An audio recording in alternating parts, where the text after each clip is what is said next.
Widzicie to? Na tej nodze doliczyłam się kilka dni temu 70 ugryzień. Teraz pewnie jest około 100. I to jest ta lepsza noga. Drugiej wam nie będę pokazywać, bo może coś akurat jecie. A trochę ropieje. El mundo quiere el petróleo de nuestra selva. El mundo respira el oxígeno de nuestra selva. No puede tener las dos, o el petróleo o el aire.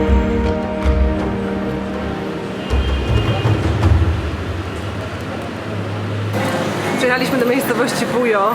Jechaliśmy wczoraj 9 godzin autobusem przez górki. Wytrzęsło nas tak, że dzisiaj bolą nas wszystkie mięśnie. Spaliśmy 10 godzin. Jechaliśmy przez pół Ekwadoru, żeby się z kimś tutaj spotkać. I Pujo już nie jest takie ładne. Jakbyście wyobrażali sobie miasto na skraju dżungli? Pewnie jak raj, że zielono, wszystko z drewna.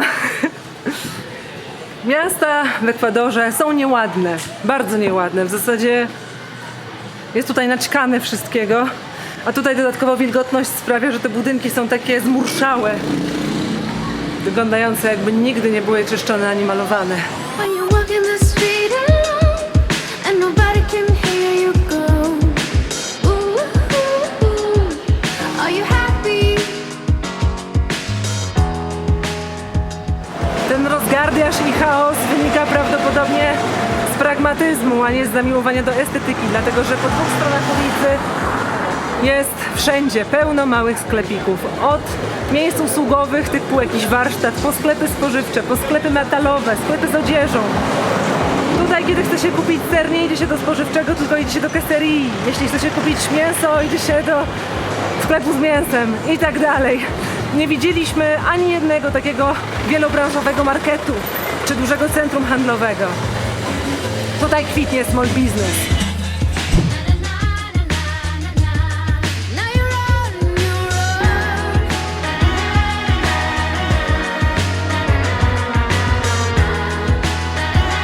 I just wanna know, are you happy? Now you're on just wanna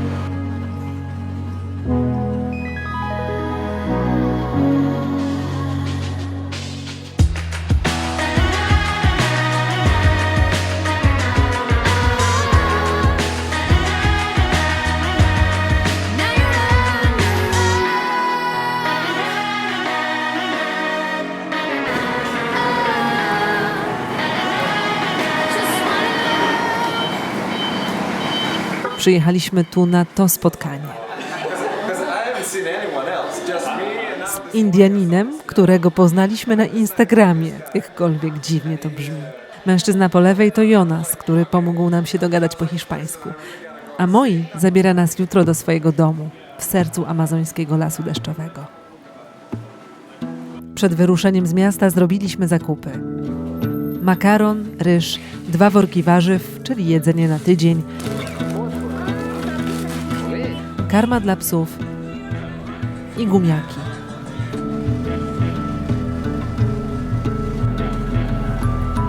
Pierwszy autobus zabrał nas do Arachuno, małego miasteczka na skraju Amazonii. Drugi wysadził nas dosłownie tam, gdzie kończy się droga. I stąd pójdziemy już pieszo w głąb. My i 2 Francuzów, którzy zgłosili się do pracy w miejscowej szkole. Tak, w lesie amazońskim są szkoły, ale do tego jeszcze dojdziemy.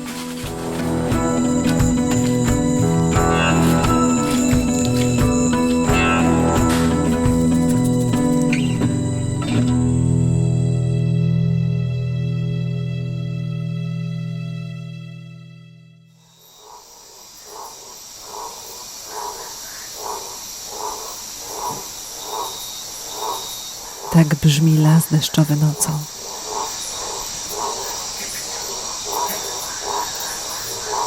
A tak wygląda w dzień.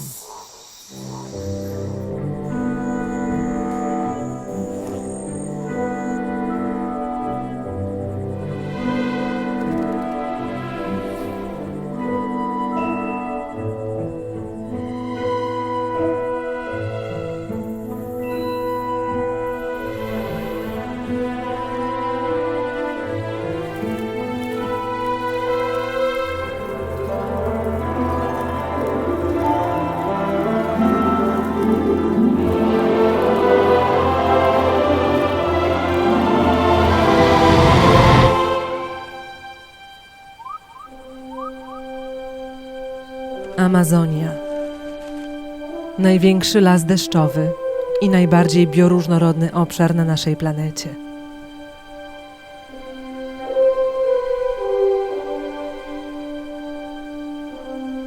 Choć może wydawać się niedostępna i niezmierzona, jest zamieszkała.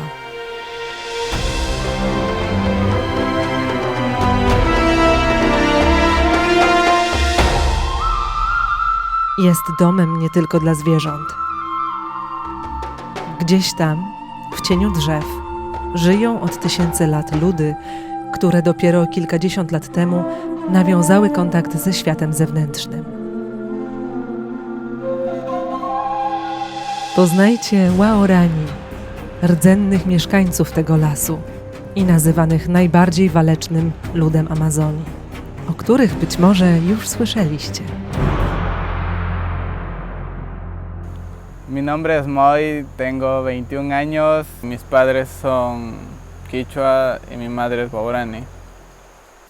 Boto mie mujere vi eban vi kore kumai ke na mai mere mano mai mere a evo aramai autoiri aramai mere kenginge mere kengio tome moiri arubai epe ngike ne wabano aruki itere amuni pa 10 veces abananani tipen poga bai epene vet ay wanta gone vet epen pandate manamai monito pega monipa. Ta kobieta należy do pierwszego pokolenia Indian Waorani, które żyje na styku dwóch światów. Jest sławna w całej społeczności za sprawą swojej matki, która była jedną z pierwszych przedstawicielek swojego ludu, która nawiązała kontakt ze światem spoza lasu. Mi abuela tuvo, cuando su tribu fue asesinada por otra tribu Waorani, ella tuvo que escapar de la naturaleza y cuando ella estuvo escapando, ella tuvo su primer contacto con unos misioneros. Entonces ella les criaron y luego ella aprendió inglés, ella aprendió Waorani y entre los misioneros hicieron las primeras Biblias Waorani. El idioma se pudo conservar un poco más y se hicieron diccionarios, cuentos, porque ya se podía introducir la lengua con los otros idiomas. Rachel Saint, która zaopiekowała się Dayumę i kilkoma innymi kobietami, zabrała ją do Stanów Zjednoczonych, gdzie wspólnie występowały w radiu i telewizji, opowiadając o kulturze ludzi żyjących w lesie Amazonii. Dayuma speaks only the language of the Aucas, a tribe that is actually still living in the Stone Age, having not even yet learned to dwell in communities, still living in scattered and isolated family units along jungle streams and rivers. W tym czasie w Ekwadorze grupa misjonarzy wprowadzała w życie projekt AUCA, który miał na celu nawiązanie relacji i późniejsze nawrócenie Waorani na chrześcijaństwo. Nie było to łatwe zadanie, gdyż Waorani znani byli z ogromnej nieufności wobec obcych, których uważali za kanibali, a zabijanie w ich kulturze było jednym z najczęstszych sposobów rozwiązywania wielu sytuacji. Maninyere inyo Waorani ara manani missionary ne Waorani wara menongarani man dobe tomenani tome nemontonia kan ori dobe betengetan eboringote gorame kiabukate mani manmai aru damu intaro i manmai onkiabu inyomu umpareka bai tomenani kivengarani Waorani kivenani eboring gorame kiate Waorani kivenani pande ayegote dayonam emengonongo ebotivente onko menangarani manomai koriri onko menon diamenta onko menonte awe nyenne awe eibe onko menonte kimionani te gimare tono epa tomena nani cabo pinte vete aye nampa uri boto monito tio emeu mengaiga kubuna kebane gini tenongan kete misionero te yonani maniamo te yonani venga kai mani gantano manin kete keringe marinyirin dube mañana nante ongente gua beca ne munguri ente gua kai inani taminani kemen nani punya mal Estados Unidos marani nyaya uri que venga en 6 años que venga ente goranite vini jere nyumu Ecuador ere matate nyumu que venani guki ba awini amba vini jere yemo ente gogarani manamai manimbe wa onki nani wa urani en España ngameno nyumu tenonte arba ente gote Baku enti guarani España goa enti guarani magre enti guarani mana mai beo mana que venani nyanya vi ponde bai dai be mana que vengene en Estados Unidos o que men pongati ponin que angarai botu gerenani aya que venani pande maniere mintaka tono menkamo tumena inatino awano nyonani anyemo rio napo maniemo con ngarani mena con nani. Choć projekt AUKA zakończył się tragicznie, to właśnie on uważany jest za pierwszą oficjalną próbę kontaktu z Waorani, a ich życie zmieniło się już na zawsze. Dayume wróciła wtedy w swoje rodzinne strony.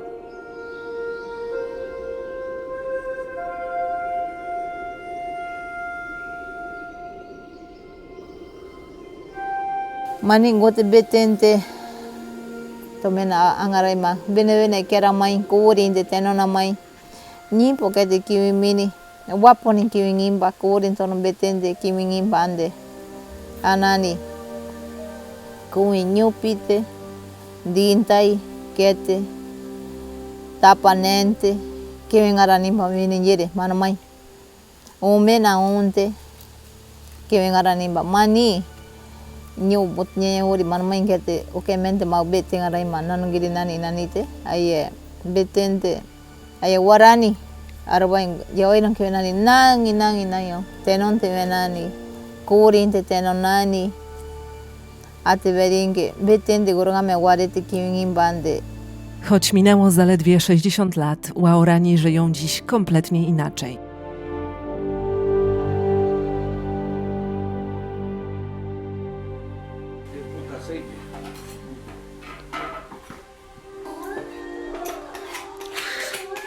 Natomiast gdy poprosiliśmy mamę mojego o rozmowę przed kamerą, nie było mowy, by zaprezentowała się inaczej niż w tradycyjnym stroju i tradycyjnie wykonanym makijażu. A językiem, w którym chciała się wypowiadać, był język jej matki, który pewnie za kilkadziesiąt lat zostanie zapomnianym. Yo creo, I think that my mom speaks Waorani and later I can give the translate in Spanish and later you translate in English. Okay. Or Polish, I don't know. Sure. Dlatego właśnie tłumaczenie jej słów dosłownie, słowo po słowie było bardzo trudne. Mamy nadzieję, że niczego nie pokręciliśmy. Moi natomiast, choć ciągle powtarzał, że nie znosi globalizacji, przygotował się, korzystając z szybszego i wygodniejszego sposobu.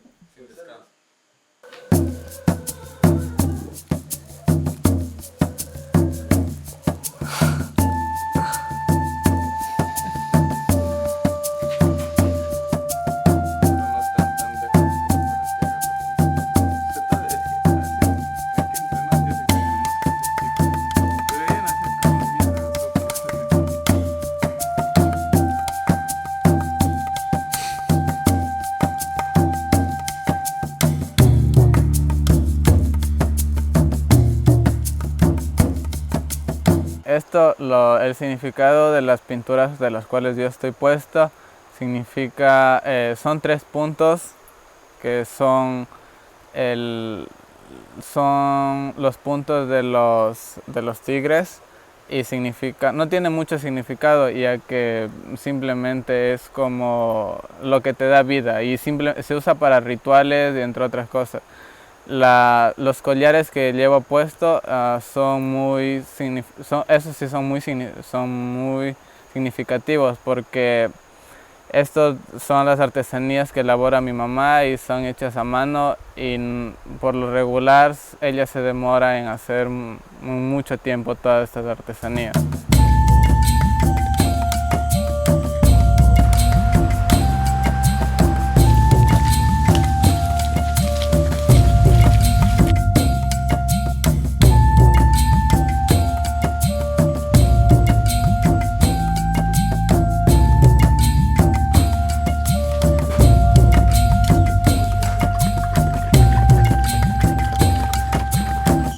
Obecnie Waorani żyją w comunidades, takich społecznościach. Jest ich kilkadziesiąt w Ekwadorze. 5 lub 6 jest wciąż takich jak dawniej, to znaczy, że chodzą nago, że polują, że nie mają zbyt wiele kontaktu ze światem zewnętrznym. Natomiast reszta wygląda tak jak ten. Jest tak w rozkroku między dżunglą a naszym światem. Bardzo trudno jest dotrzeć do tych, którzy żyją po staremu. Tak ekstremalnie trudno. Przykładowo, jest jedna społeczność, która jest oddzielona od reszty świata drogami i ziemiami należącymi do prywatnej kompanii naftowej. I po prostu nie można wkraczać na te tereny, bo jest to teren prywatny. I nie można do nich dotrzeć. Natomiast jest druga grupa, która żyje w innym miejscu, daleko, trzeba do nich dopłynąć czółnem kilka dni, natomiast jest to wykonalne, można do nich dotrzeć, ale wtedy trzeba przepłynąć przez ziemię, na których mieszkają i polują te ludy, które nie życzą sobie kontaktu, te agresywne. I nie wiadomo, czy przeżyjemy taką podróż. Poza tym, z tego co nam powiedziano, jeśli nawet byśmy mogli tam dojechać, jeśli moglibyśmy tam dopłynąć, dotrzeć piechotą, tudzież spuścić się z helikoptera, nie przebadają oni za turystami. Nie lubią przybyszów, nie lubią podróżników. Trochę im się nie dziwię i nie ma w tym nic złego. Aby dotrzeć w takie miejsce jak to, w którym jesteśmy, też nie jest łatwo. To znaczy trzeba znać kogoś, kto z takiej społeczności pochodzi. Trzeba go jakoś znaleźć i przekonać, żeby nas zabrał ze sobą. Oni jeszcze muszą mieć warunki ku temu. Natomiast nie spodziewajcie się tego, że jeśli kiedyś wybierzecie się do dżungli, że traficie do miejsca, w którym będziecie mieszkać w szałasie, w cieniu drzew, w ciemnym lesie, w dżungli tak gęstej, że tego domku nie będzie widać, stojąc 2 kroki od niego. Jest tutaj mniej więcej tak, jak gdybyście pojechali na wakacje do babci na wieś. Na taką daleką, daleką wieś. Z tą różnicą, że tutaj dookoła jest dżungla.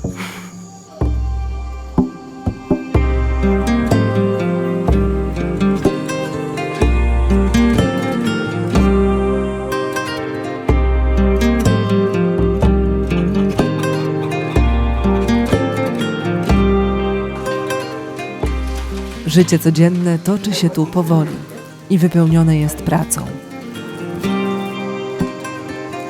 Na pewno słyszeliście, że jeśli jest się w Amazonii, nie umrze się z głodu, bo to las was wyżywi. Nie do końca jest to prawdą, bo to jedzenie trzeba w jakiś sposób pozyskać. Miejscowi uprawiają więc jukę i banany warzywne. Ci, którzy potrafią, łowią ryby i polują.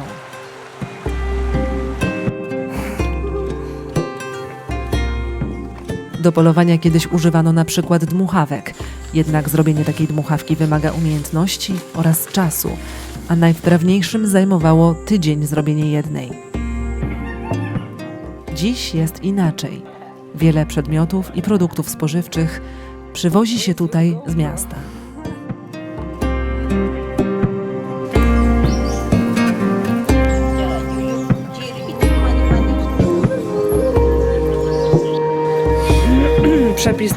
Przepis na napój bananowy z dżungli amazońskiej. Banany, woda. Zagotowujemy. Zagotowało się to chwilę i teraz rozdrabniamy banany. I chodzi o to, żeby tutaj pływały takie kawałki malutkie, nierozdrobnione. Ale nie mam zielonego pojęcia, czy wyjdzie to z normalnych bananów. Bardzo często gdzieś czytam lub słyszę, że szkoda, że te ludy zanikają, że już się nie żyje w izolacji w taki sposób, że oni nie chcą, że są skażeni naszym światem i że to źle i żal. Moim zdaniem jest to bardzo trudne, dlatego że mówimy to my. Nam jest szkoda. Nam, ludziom, którzy mają te wszystkie wygody. Mamy pralki, które zrobią za nas pranie. Gotowanie sprowadza się do zrobienia zakupów w sklepie i ugotowanie go na kuchence, a nie zdobycie jedzenia w dżungli, rozpalenie ognia i tak dalej. Wiele godzin w ciągu dnia. Trochę nie ma się co dziwić, że oni chcą żyć trochę wygodniej i robić coś więcej niż tylko przeżywać w dżungli. I z naszej perspektywy być może ich życie wygląda lepiej niż nasze. Ale z ich perspektywy nasze tak wygląda.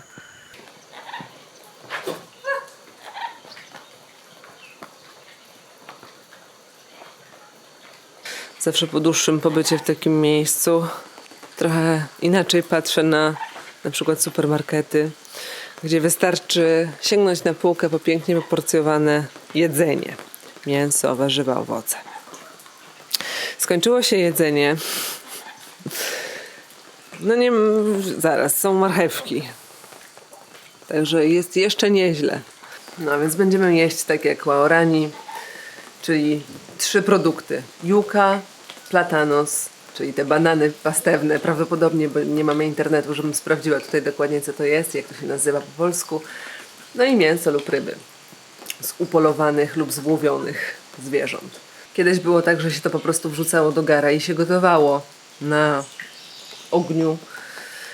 Teraz jest tak, że mogą to na przykład usmażyć na oleju, mogą dosmaczyć solą. Yuca bez soli smakuje jak papier. Natomiast muszą to sobie przywieźć z miasta, które jest oddalone o kilka godzin stąd. Potrzebują też do tego pieniędzy. W jaki sposób zarabiają pieniądze? Mogą na przykład sprzedawać te platanos, mogą sprzedawać jukę na bazarze, też w mieście, które jest oddalone. No i powiedział nam wczoraj, że jeszcze kilka miesięcy temu jego rodzice nie potrafili gotować niczego innego niż juka i platanos właśnie. A wszystkie te produkty typu pomidory, papryka były przywożone przez wolontariuszy tutaj. I właśnie oni nauczyli ich gotować jeszcze inne potrawy, jakieś placki na śniadanie, pancake'i i tak dalej. Także tutaj się nie je dla smaku. No dobra. Jesteście w środku dżungli, jesteście spragnieni, macie brudne ciuchy na sobie, jesteście w ogóle cali brudni, cali w błocie, bo przecież tutaj pada właściwie non-stop. I gdzie idziecie? Oczywiście nad rzekę. Co się robi nad taką rzeką? No właściwie wszystko. Po pierwsze pierze się ciuchy. To jest najlepsza ręczna pralnia w ogóle w okolicy. Franita 6000 tutejsza. Ponadto oczywiście bierzecie prysznic, luksusowe warunki, ciepła woda, wszystko jest na miejscu. No tak w ogóle to bardzo przyjemnie się tutaj bierze ten prysznic, więc robię sobie z jednej strony jaja, ale z drugiej strony jest naprawdę spoko. Po trzecie patroszycie ryby. Wszystko co z patroszenia się jest do wyrzucenia, możecie spławić rzeką.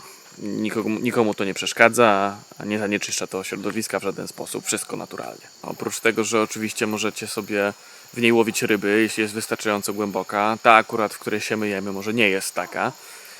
Natomiast w tych głębszych rzekach jak najbardziej możecie sobie tam łowić, możecie również pływać kanu. I to jest bardzo ważny element całego życia tutaj w osiedlu w środku dżungli, a mianowicie rzeki stanowią bardzo, bardzo istotny element komunikacyjny. Co można przewieźć, tudzież właściwie spławić chyba? Wszystko. Jedzenie, benzynę, jakiekolwiek i wszystkie zarazem przedmioty, które są tutaj potrzebne do życia codziennego. Czytaj sporo. Takie kanu z silnikiem to jest odpowiednik ciężarówki z lodami.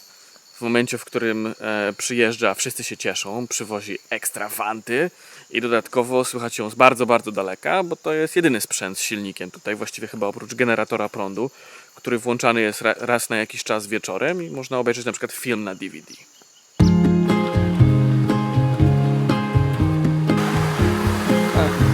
Co? Nic, pranko. Spring is in the air, like a drum snare. Buds are bursting,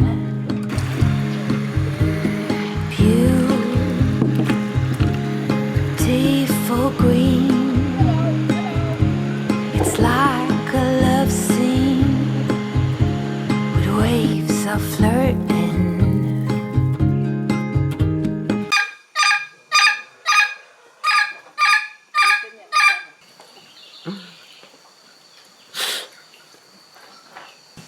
Bardzo słabo w ogóle dzisiaj spałam. Doszły mi nowe ugryzienia. Kilka dni temu naliczyłam się tutaj kilkudziesięciu ugryzień. Teraz jest pewnie około 100. Maybe it's just me and mine, where thunder has had its way. When kindness is portrayed as blind, and glitter to the rays. Oh, no need to beg pardon. No need to beg pardon. Od kilku dni nie używałam lusterka. I spoko. Nie używamy też zegarków. I tak jak w mieście, zwłaszcza po 30, im dalej w las, tym szybciej leci czas i ma się wrażenie, że można zrobić jedną, dwie rzeczy w ciągu dnia, tak tutaj jest jak w dzieciństwie na wakacjach u babci na wsi. Wstajemy o 6 rano do dnia i idziemy spać koło 20, bo o 19 jest już ciemno jak w środku nocy. Znajomy, który tutaj przed nami mieszkał ponad miesiąc, powiedział nam, że to jest super miejsce pod warunkiem, że ktoś nie ma potrzeby bycia czystym. No i trochę to potwierdzamy. Jesteśmy od rana do wieczora uwaleni błotem. Minimum po kostki, ale najczęściej wszędzie. Ręce, ubrania, no właściwie cokolwiek by to nie było, to jest na tym błoto. Pamiętacie film Predator? Arnold Schwarzenegger kłamał w tym filmie. Okłamał was, okłamał nas. Jesteśmy non-stop wysmarowani błotem, a komary i tak nas widzą. Więc już nie wiem, w co wierzyć. To beg pardon for me.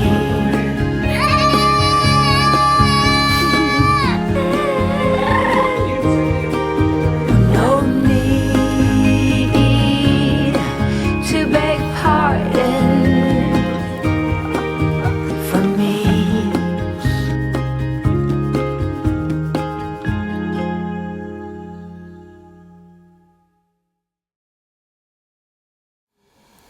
Eban gete kuri ang kevin ke buat bine viwa kevin and viwa eban viwa bain kevin and eban gete kevin imo kuri me manin be what me no mongo me keki monito be niene ne monipa maniyo munyamo ke.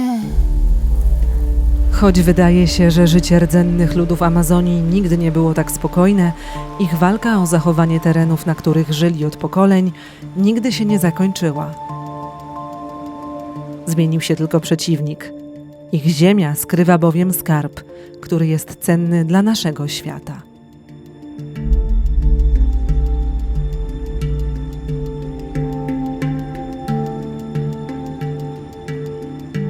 Yo siento que los principales problemas que ha habido dentro de que las petroleras hayan ingresado a la comunidad es que los ríos se están contaminando, ya no crecen peces, todo muere. También las plantas, tal vez en las zonas donde hay petroleras hay varios tubos gigantes donde pasa el petróleo y en esas zonas se ve árboles, pero cuando cortan todo sale un líquido oscuro y no se puede comer nada o no se puede ver nada. Lo único que tú ves es destrucción y lo que yo creo es que eso está realmente dañando a la gente. No es bueno porque ahora les obligan a la gente guaraní que siempre ha vivido en la naturaleza, que siempre ha sembrado, que siempre ha ido de cacería, siempre busca animales, siempre están en un sitio libre y no tienen que ir a trabajar o cumplir un horario. Aquí en la selva siempre han sido libres, pero ahora que van a la ciudad y necesitan una educación, la cual ellos nunca han tenido, necesitan salir afuera y muchas de las veces ellos no consiguen un trabajo digno y realmente viven en la pobreza en la ciudad. Eban kete penen ke inani, eban kete kienen bikinani, eban kete umpari ke inani. Gege de contaminación, eban kete manumain ke inani amunipa, ba amunipa ante. Anani monito mani, tuma. Bakku imba comunidad. Ayo werebe kanto inani mapa akinani. Bakku comunidad imba maniño mun ke inani, kompania inde ba anani provincia de Pastaza. Może się wydawać, że grupka Indian z Lasu Deszczowego nie ma żadnych szans w walce z wielkimi pieniędzmi. Stało się jednak coś, czego nikt się nie spodziewał. Wiosną 2019 roku wygrali oni proces sądowy z Ekwadorem. Jest on tylko częścią wojny z firmami naftowymi, ale też historycznym i bezprecedensowym wydarzeniem. Mają też świetnie zorganizowane media społecznościowe, a ich głos rzeczywiście niesie się po świecie. El mundo quiere el petróleo de nuestra selva. El mundo respira el oxígeno de nuestra selva. No puede tener las dos, o el petróleo o el aire. Yo creo que es muy importante para todos. Tal vez la gente, hoy he visto o escuchado que la gente dice, no, es que son solo indígenas y el petróleo necesitamos porque necesitamos dinero o cosas así, pero para mí es que realmente el planeta se está destruyendo y si la gente piensa que los guaraníes nomás tienen que defender las tierras o que solo son un grupo de indígenas que tratan de defender algo que se está destruyendo, pues yo creo que la gente se equivoca. Y realmente necesitamos una ayuda porque el mundo se está terminando y yo lo que he logrado ver es que en otros países hay sobrepoblación, grandes deforestaciones, pero aquí aún hay selva, aunque es un pequeño lugar, aún hay selva.